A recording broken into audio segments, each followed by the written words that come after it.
Tehran থেকে ছুটে আসছে একের পর এক মিসাইল আর ড্রোনের বহর, আর সেগুলো আকাশে ঢোকার আগেই সক্রিয় হয়ে যাচ্ছে একাধিক দেশের এয়ার ডিফেন্স সিস্টেম।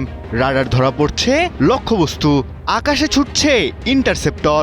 ইরানের এমন হামলা ঠেকাতে একসাথে জোট বেঁধে নেমে পড়েছে মধ্যপ্রাচ্যের একাধিক দেশের প্রতিরক্ষা ব্যবস্থা। কিন্তু কিভাবে তৈরি হয়েছে এই বিশাল আকাশ প্রতিরক্ষা বলয়? আর ইরানের মিসাইল ড্রোন ঠেকাতে কেন এসব দেশকে একত্রে সতর্ক হতে হচ্ছে?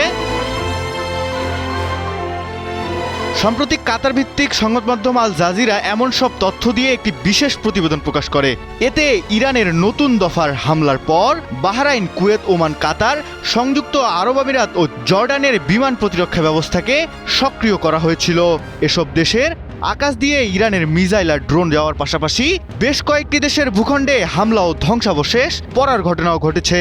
তবে এসব দেশ কোত্থেকে পেল এমন আধুনিক আকাশ প্রতিরক্ষা সরঞ্জাম? ধারণা করা হচ্ছে আকাশ প্রতিরক্ষা ব্যবস্থার বড় অংশই এসেছে পরাশক্তি যুক্তরাষ্ট্রের সঙ্গে দীর্ঘদিনের সামরিক সহযোগিতা থেকেই। উপসাগরীয় দেশগুলোতে মার্কিন সামরিক উপস্থিতি যেমন তাদের ইরানের সম্ভাব্য হামলার ঝুঁকিতে ফেলেছে, তেমনি মার্কিন সামরিক সক্ষমতা তাদের আকাশ প্রতিরক্ষার সুরক্ষা দিচ্ছে।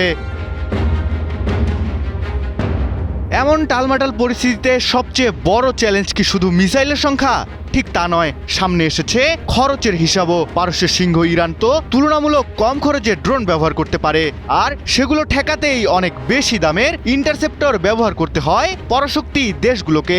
এই দীর্ঘস্থায়ী সংঘাতে প্রতিরক্ষাকারী দেশগুলোর জন্য প্রতিটি আকাশ প্রতিরোধী হয়ে উঠেছে ব্যাপক ব্যয় সাপেক্ষ।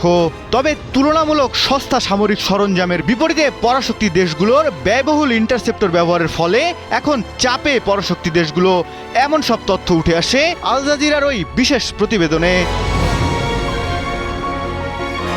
আর ইরানের হামলা তো শুধু ইসরায়েল কেন্দ্রিক ছিল না, তাই স্পষ্ট হয়ে গেছে উপসাগরীয় দেশগুলোর সাম্প্রতিক অভিজ্ঞতায়। সংযুক্ত আরব আমিরাত জানিয়েছে বাহরাইন, কুয়েত, কাতার ও জর্ডানের দিকে ইরানের মিসাইল ও ড্রোনের হামলা হয়েছে।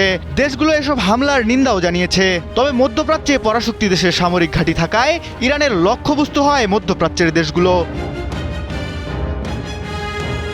ফলে ইরান থেকে একটি হামলার ঢেউ উঠলে তার প্রভাব সীমাবদ্ধ থাকছে না শুধু একটি দেশের আকাশসীমায়। তাই তো পারস্যের একাধিক দেশের রাডার, প্রতিরক্ষা ব্যবস্থা আর সামরিক বাহিনীকে সবসময় সতর্ক থাকতে হচ্ছে।